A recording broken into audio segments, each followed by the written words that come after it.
या मॅचचा या ठिकाणी परफॉर्मन्स ठरलेला आहे, ज्यानं 34 बॉलला 41 धावा केल्या, 4 चौकार ठोकलेत असा Siddhant Borde Lotus Giants player of the match.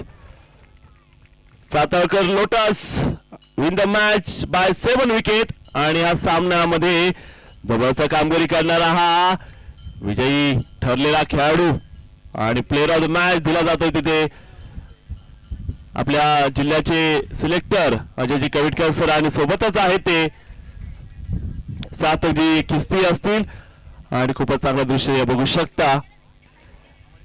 तर दोन्ही संघाचा नक्कीच ऑनर असतील, त्यांचा या ठिकाणी मनापासून धन्यवाद आहे. आपण टीम मध्ये सहभागी झाला आणि IPL मध्ये आपण सहभाग घेतला त्याबद्दल आपलं मनापासून धन्यवाद आहे. आपले टीम ऑनर दोन्ही टीमचे.